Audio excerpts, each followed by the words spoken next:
Aloha. Welcome to Real Talk with Amma Sophia. Today I have a wonderful guest with me. Her name is Luzclara. She is a medicine woman of the Andes. Luz is an amazing grandmother and great grandmother, and I've known her for over 15 years, I believe. Welcome, Luzclara. Ay, gracias, mamita. As we say, our sisters, ñañita. Yes, thank you. Thank you for having me here. It's wonderful. I always love the opportunity to be in touch with you and also love the opportunity to share with all the sisters all over. Aww. Gracias. Oh, thank you. It's such an honor to have you today as my first guest on the podcast. This is something that actually just was dreamed up a few nights ago, and I just have had so many amazing conversations with such beautiful wisdom keepers such as yourself, and I just felt like, wow, if the world could hear these conversations that we have, even just on our little chats that we have for 5 minutes over FaceTime or something like that. And I thought, oh well, maybe we should do that and just talk about our awakenings, our transformations, and our breakthroughs, because as you know, we're always going through awakenings, breakthroughs, and transformations each part of this journey.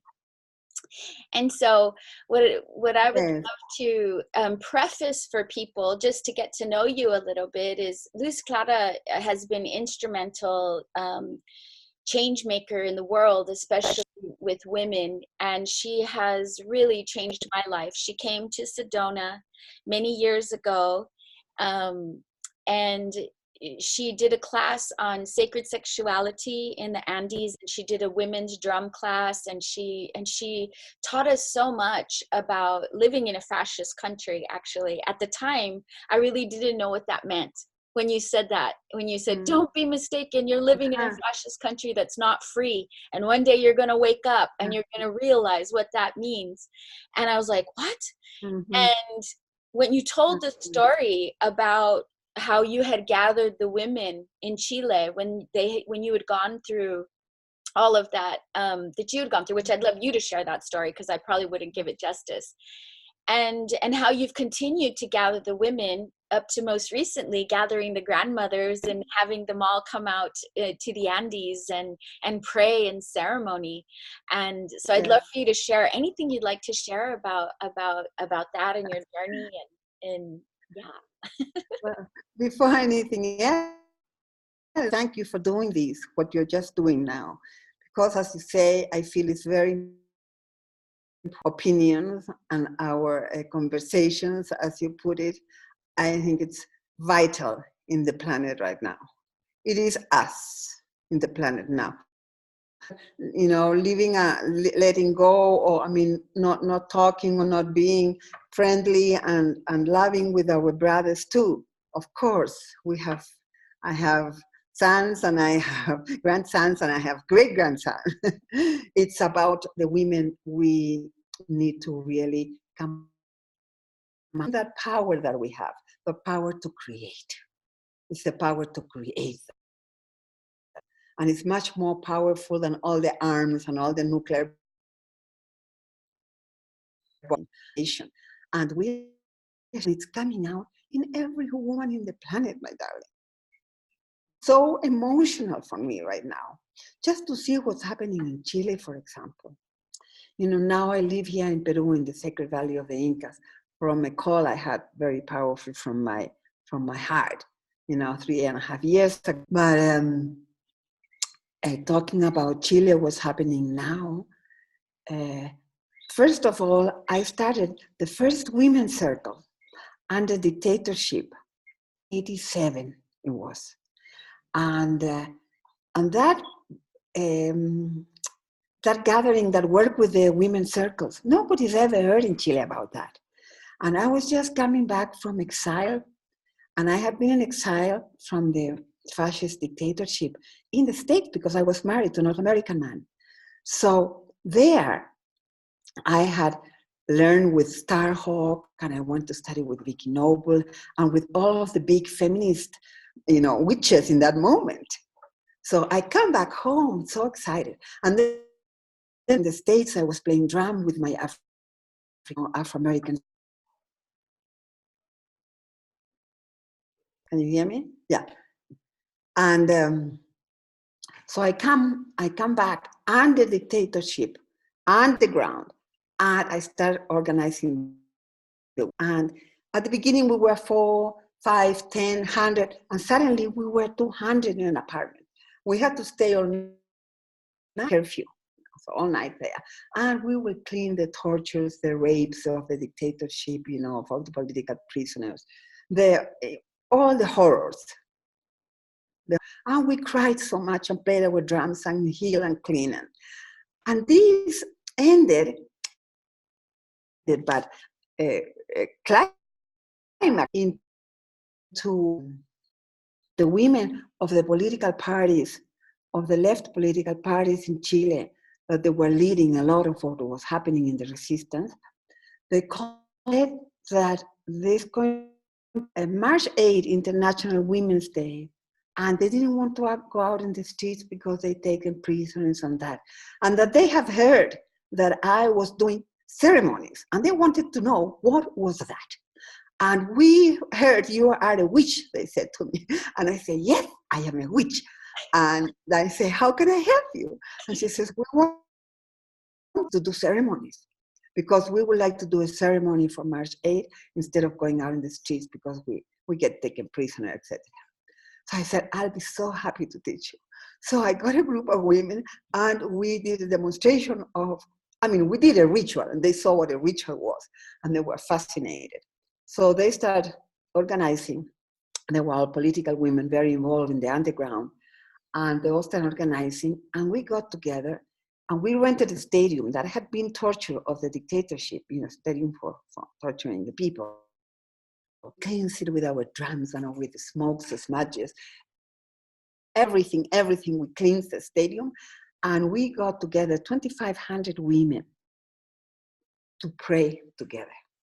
2,500 women to pray together. And we said it was a women's festival. We couldn't say, but we only had one prayer, all of us together. Because the dictator, will live after 19 years, I think it was, I can't remember exactly the years, without blood, not with revolution anymore. And we all prayed on that, and we prayed and we played our drums, and we did, everything. You wouldn't believe how beautiful that was after so many years of dictatorship. To come the women together like that, first time in history. 3 months later, darling, 3 months later, he did something stupid that the United States, because they're puppets of the US government, the United States government told him, you have to go to plebiscite. And they call us all to go and vote, and to say yes.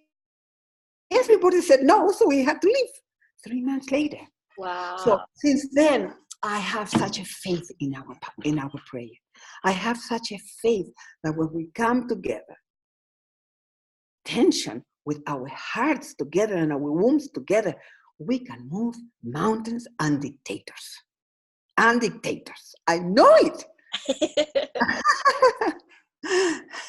Wow. Yeah.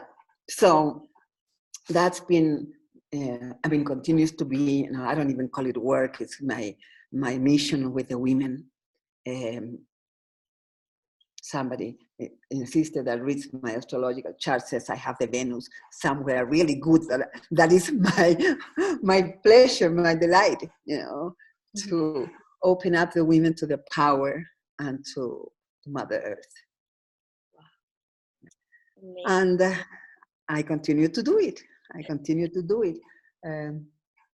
I've created circles all over Europe. I've gone many places traveling. I'm not traveling so much anymore. I'm 78. I'm in the sacred lands and telling people to come here. Yeah, I get groups and I get students come here, and we go to the temples and all the sacred ancient places. And that's where I want to be now, really close to the ancestral land. Yeah. You've earned it. You've earned it over all of these years. I would love. And I was just going to add that at the end from my 14 Here, to the 19th of September this year, I also called the women to converge here in the Andes Mountains and here in the Sacred Valley of the Incas. There were two other sisters who helped me organize from Chile also. And we got together 560 women, our 13 grandmothers. From 35 different countries in the world they came. It was so powerful, my sisters. We prayed so beautifully. We just united so much, we healed so much, and received the energy of these mountains, these apus, as they call them here, you know, the sacred beings, or the apus, that they are so powerful. So a really deep, deep experience. I almost died organizing all that, but I'm alive, I survived. Wow. One is September 126 in Tepoztlán, Mexico. Is the next one. And we're going to be more than 1,000. Yeah. Can you say that? Can you repeat that? Because it cut out a little bit. Tepoztlán. Tepoztlán in Mexico. In September? 21, 26. September 21, 26. Okay. Wonderful. 2020. Yes. Beautiful. Yes.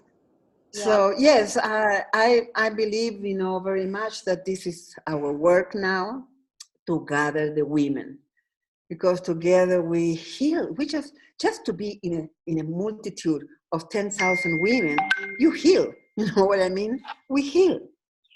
We heal. It's just happening in Chile now. There women are gathering together, 5,000 in another. They're all singing and all dressed in, you know, in one way, and calling against violence and against rape. And they are, with the dictatorship that is happening in Chile, declare dictatorship, or it's a dictatorship, they're killing my people. And they're still in the streets, you know, marching. 10,000 come together. They cannot do anything to 10,000 women together. You know what I mean? Yeah. So it's beautiful what's happening. It's just so beautiful. And in these marches, for example, in this big, the older women are coming out too, you know, the older women that went through dictatorship, that they were raped for 30, 40, never said anything. And they're coming out and they're talking and they're letting it out and they're healing it out. You know what I mean? Just wonderful. I get all emotional when I talk about this. I can imagine, like, right now is that time for us to really come forth and really to share, because, you know, when you were teaching the class about sex in the Andes, and you were really like going over, you know, a lot of the old artifacts and things, and it was all rape. You know, it was all like these different forms of rape to the men and the little boys. And so this has been like, you know, in the patriarchal society, it has been something that has been passed on, you know, first starting from, you know, the hierarchs to the boys, and then the boys to the women, and then, you know, to the children. And so this virus within the system just needs to be stopped. You know, it needs to be exposed. The exposure is what's going on. And eradicated, accountability. And eradicated, yes. Because as long as we're silent, it's like, as long as we all stay silent, it can continue to happen. And that's the fear that they've instilled in us, that nobody will believe us. But now, you know, thanks to a lot of us that have been pioneering these movements, it's like, no more. This cannot happen anymore. We need to have some integrity. And young women. And the young women, they are so brave. Yeah. They, you know, last Saturday, I went to one big gathering. It's this organization called La Tesis from Chile. There are a group of few women who are young actresses. And they started this performance called La Tesis, that, and they talk about the rape, and the rape is the state, and the rape is the church, and the rape is powerful. And they all dress, and they put a green here, and they cut in they put a red mouth, and they cover the eyes. Very powerful. Wow. And so they started with 10 women, and the next day there were 100, and 10,000 were doing it. And then it's all over the world. And it's in England, in Spain, in different parts of Latin America. And we had it in Cusco last Saturday. And you had to see the indigenous women coming, because when we were there, the women that passed start joining us. It was so beautiful, so powerful. We did it in front of the cathedral of the Plaza de Cusco. And then we went to the Palace of Justice in Cusco, Wow. So it's happening, my darling. Yes, it is. And that's one of the mediums that we can get out there, is through our art, through our sacred art, our storytelling, our poetry, our, just really sharing with each other. And especially a lot of the work that I do is helping people to activate their voice and to be able to bring this forth in whatever way, that touches them. And because if it touches you, like us, like we're so sensitive, we cry, and we, it's like it touches that part inside that wants to awaken and to express. And this is what inspires, and it inspires others, to spread the work and to spread the word, and to know that it's a safe container to do this. And so it's just like, thank you so much for the pioneering that you do. And wow, it's just, I'm just so inspired by you. I've been, since the moment we met and we went up to the birthing cave. You remember we went for a hike up to the birthing cave in Sedona? Yeah. Thank you so much. You gave me my first feather. You gave me my very first condor feather. Yes. And it was such an honor. And I always think of you so fondly, and just remember all of the stories that you've told and shared. And thank you so much. Yeah. Thank you, sister. Thank you for doing what you do and being so consequent with it. You just keep on going, and even if you've been changing places and doing different things, you keep on your work. And I feel that this is all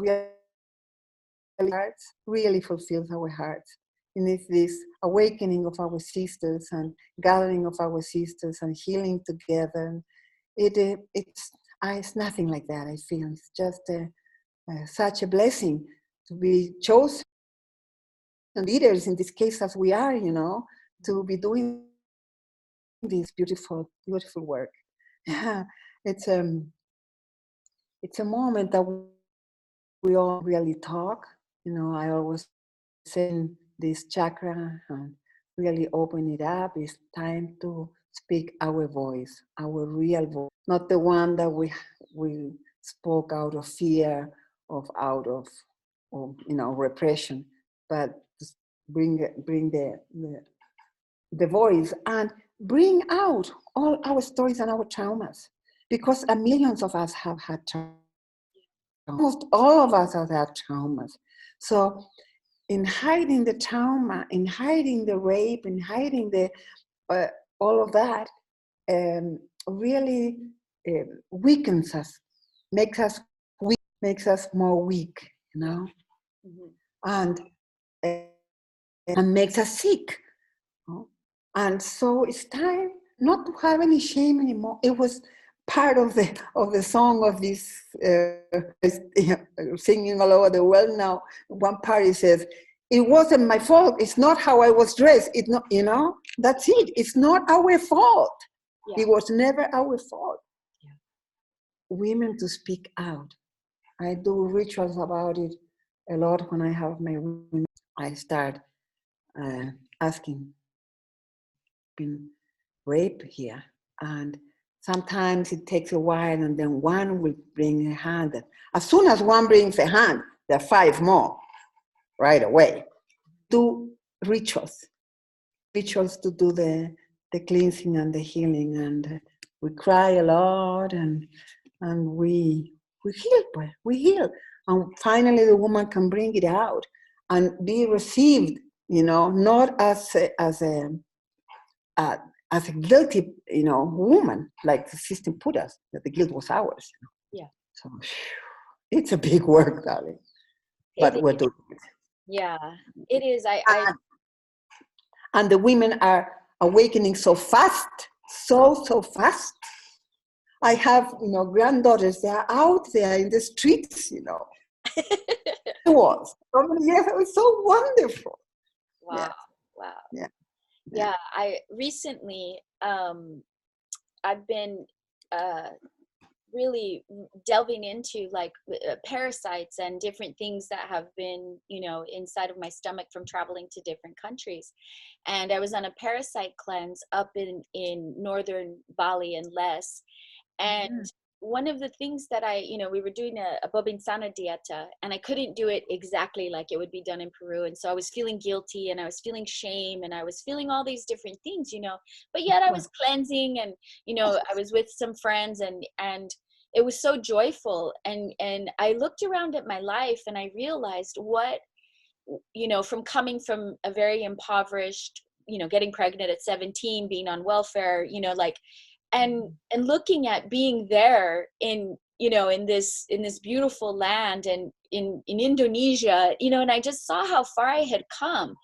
And I realized like these parasites were feeding off of the shame and the guilt that I could never fully receive all of these beautiful blessings in every moment, because the story of victimhood and the story of the suppressed energy that never got to be expressed fully was able to, and so I was like, oh, that's what's eating me inside. That's what I'm holding on to. And so it was a dedication. Wow. What a great tool. Yeah. Wow. And it's been a dedication to really, like, for myself, to really take the time to deal with these like parasitic energies, because that's what they are, is energy leakages, that are let in by these emotions and these stifled parts of ourselves. And it's the rituals, it's the time we get to cry with each other, and we get to really, one of the things that I feel like the guilt has been the suppression is like, oh, you're so angry, Amma Sophia. Like, you have so much anger, and I'm like, well, yeah, there is anger there, but there is a lot of love. And the anger comes from the suppression that I'm supposed to be perfect, and I can't actually be mad, or to speak out or to say anything, it's still like embedded in our culture, even the spiritual culture, that men can do what they want. And if women say anything about it, we're angry and unresolved inside of ourselves, so then this creates like this anger that, that just wants to be expressed. And so what I love about connecting with the women is that we actually get that anger out in a healthy way. We get to get around the fire and get wild and, start, letting the fire move, so that we can, work with the earth. Because, in some ways, like the volcanoes and the earthquakes and the fires and all these things, this is the mother's response, to that suppression of anger. She's like, oh, you're going to suppress it. Yeah. I'll express it for you. Yeah, exactly. Yeah. So exactly. I feel the work that we're doing, that we're bringing forth into the world with these rituals, to help people to healthily express these, experiences, and to get it out of the body, and also so that it doesn't pass on to our next generations. So this secret, because my mom and my aunties were molested, they were raped, who knows what happened to the grandma, the great grandmas. And so it's like those that have the voices that can finally go like no more, no mas, no, this is done, it ends with me. And this is how we preserve the sanctity of the womb, you know, through our voices and our expression for our future generations. You know, we start to be like letting our grandchildren know, letting our daughters know, Yeah. you know, if any man touches you, you come and you tell me. If anybody is inappropriate with you, you have a voice and we will listen to that voice. Because that was one of the things that Mhm. wasn't said to me. You know, it was like, it was not okay for me to speak or to say. And so many people did that. And it was my fault. You know, it was my fault. Many, That, yes. you know, I dressed this way, or I did that way, or I acted like that. And so it's that voice that you speak of that, yes, and I feel very passionate, obviously, about this. Of course, of course, of course. I mean, it is a you know, a powerful subject in the moment right now for all of us. You Yeah. know, it's the stop of the raping of our wombs and our feminine and our sacredness and our goddess. You know, so and something I would like to add there, because you mentioned the word wild. Uh-huh, uh-huh. You mentioned the word wild. That's one of the things I do. I encourage, let's say, a lot in my workshops with the women is bring your wild self out. It's time to bring that wild. It's time to connect to the wilderness of the mother, you know, erupting the volcano, on et cetera, or, you know, shaking us. So connect to that. It's very important to express it, as you're saying. Yeah. Then our wombs heal, and our minds heal, and our hearts heal, and then we pass it. And what when we heal back and we heal forward, that is so important. I hadn't realized that until I started my own healing, and I saw how my mother, you know, finally was getting it, and then my daughters, and then my granddaughter, and now my great granddaughter is too little yet. Yeah, she's only 3 months. Yeah. So yes, so it's important to bring that wild out. Be afraid of your wild self, because we are wild, whether you like it or you don't like it. We are wild. Yeah. Yeah. In the earth, we are the mother. We are wild. Just to be able to give birth, you know, you have to be wild. You cannot be, you know, Yeah. you cannot be tamed, you know. So Exactly. exactly, right? Yeah. So it's important to bring our wild out, and don't be afraid to to be that wild, because a rebel and a wild all my life, you know, and then I was called all the bad words, you know, all the horrible words. And so one tried not to look so wild. so so don't be afraid of it. I say, Yeah. Yeah. be afraid of your wild goddess. Yes. Yeah. I always remember one of the things, 'cause I was like, how do you get through the airports and all this stuff with, and you know, because I remember coming back from Mexico and had a skull, and it was a obsidian skull, and they wanted to take it from me. Ah. And I remember you in my head when you said, I just say, I'm a witch, don't touch Yes. it. And I used that one. And the man, he looked at me and he's like, Exactly. I did exactly with me. Look at me, you know, terrified. We have to have the courage to. We have to have the courage to be who we are, exactly. who we really are. And the other thing I want to say to the sisters, and I know some sisters don't like it too much when I say it anyway. Okay, can I? Yes, yes. Real talk, real talk. I had a communion with grandmother ayahuasca. This was a long time ago. And I'm with a group, and I've taken a little bit only, and I'm praying there, you know, meditating, praying.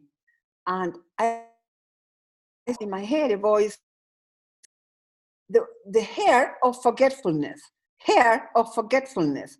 And I say, what's that? I I don't understand. So I say, well, what are you trying to tell me? And then she explains me. and says to me, tell the women, heirs, tell them to come out who they are. Tell them anything about them, to bring their wisdom, to bring their silver hair out, because that's who you are. That's your wisdom. That's, you've gained that. That's the beauty. You know, I just want to say that because it was very important for me. I hadn't dyed my hair, but I've been saying it to many, sharing with many sisters, and they let the hair out, the real hair out. They go, wow, what a freedom. Yeah. What a freedom. Why do we have to keep on being in the pattern of what is supposed to be pretty? According. Very interesting, this journey with the women, because it gets deeper and deeper. Yeah. And as we keep on healing ourselves, you know, everybody else, you know, one of us is two, and then two others four, and it's happening, my sister. Yeah. And it, you know, that's what I've been going through, is with, you know, with the gray, is like the contemplation. And it was funny, you must have picked that up, because I was thinking about it the other day after I dyed my hair. I was thinking about, like, when am I going to have that courage to make the commitment, you know, to just make that commitment to let, you know, that come out. And it's a journey, you know, it's a big journey as I move out of the motherhood stage, you know, and fully step into being a grandmother and the enchantress. You know, it's like my daughter's grown. I'm living my fullest, you know, expression of my enchantress right now, where I can travel around the world. I can do what I'd like. You know, I've made I've accepted, you know, who I am. And so therefore people invite me to share, you know, through that inspiration. Yes. And yeah, that's a confirmation, you know, to allow that, you know, and it's that commitment that we make to ourselves to be the true authentic person, whether it is, you know, just, you know, still holding on to those last moments of whatever we perceive as youth, you know. For me, it's not actually about the letting the gray out. It's actually the process of transition. You know, it's the pieces that they go through with the. I have a solution for that. Okay. I have a solution for that. Uh-huh. So hair like these, Uh-huh. and you uncolor them. They color it, make them white. Uh-huh. Make a few of those white, and then and it doesn't. You don't notice. You cut out. Say that again. You get little bits of hair like this, little bits, and make them white, and have a few in your head like that, and then stop, and then the white starts coming out, and it confuses with the other ones, and at some point everything mingles together, and it's yes. Oh, we lost you.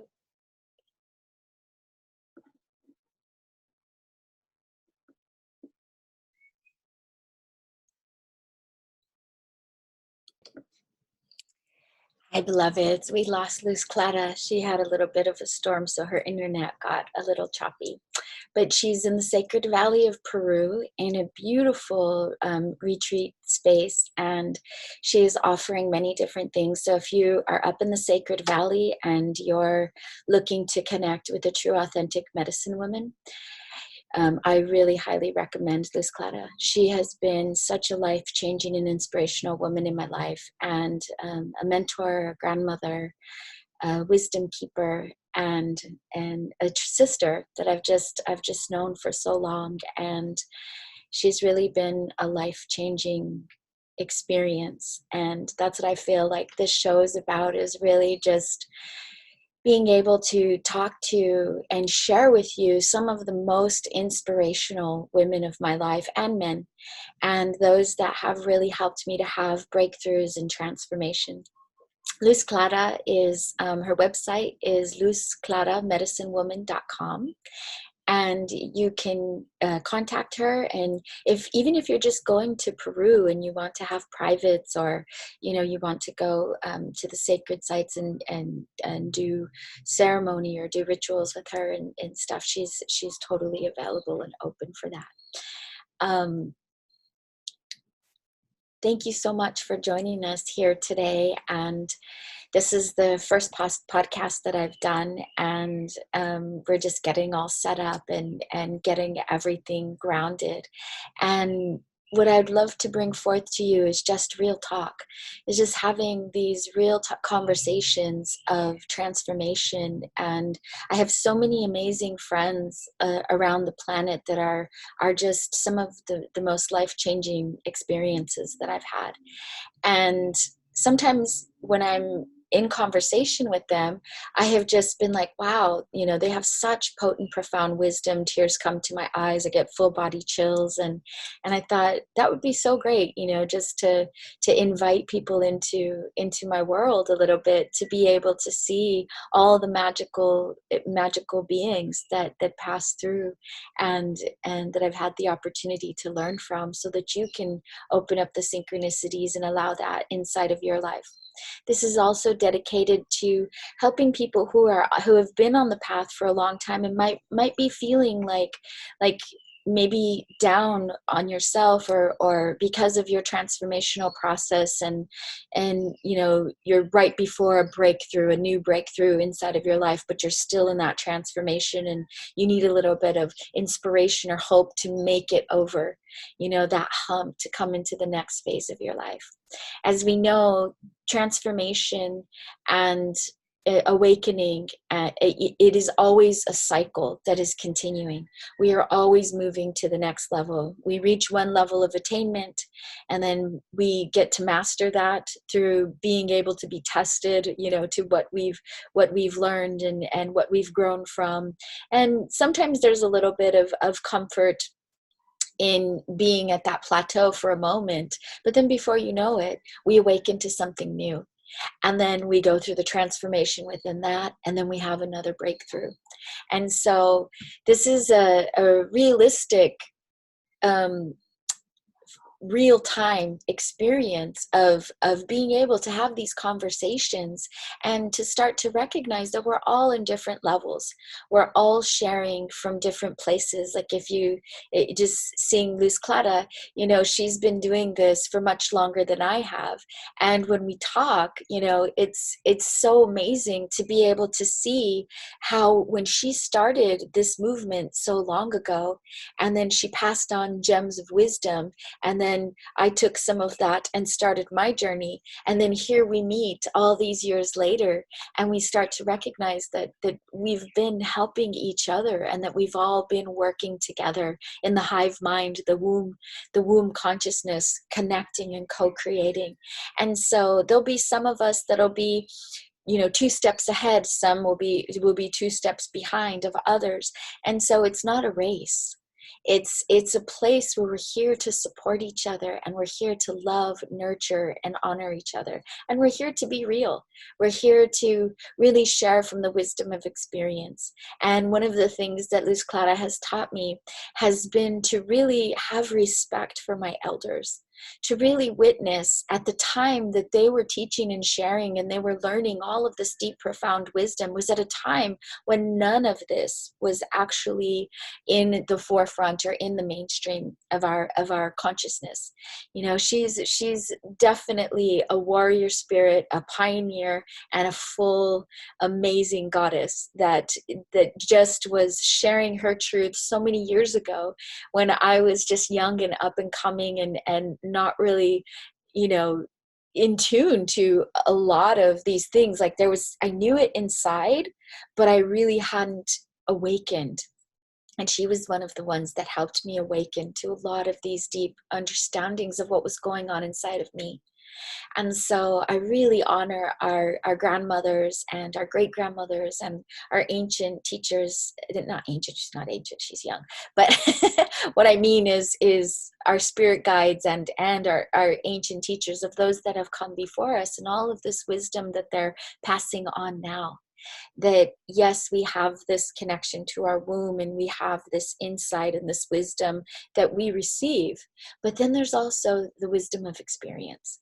And so these elders that come into our life and have the opportunity to share from a perspective of experience, it really has changed my life, and it's really humbled me in a lot of ways to be able to sit in the presence and listen to their amazing stories, and to be inspired, because they've done it, they've walked it at times when it wasn't easy, and it was very difficult, and they have proven to us, they are our living proof that we can change the system, we can move forward with the things that we're doing, and we can bring forth great change through our unification and uniting together.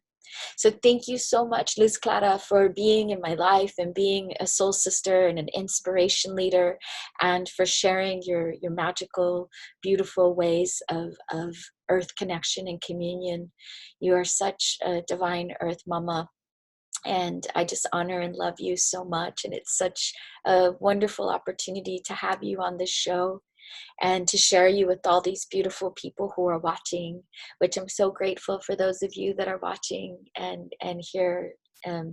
Join us next week, and we will bring forth someone else special. Who knows who it is yet? I'm just getting this all started, and it's going to be organic and homegrown, and whoever comes to the table to share, and whoever comes to watch, I know will be greatly benefited just as much as I have by all of these amazing people that I've had the opportunity to meet.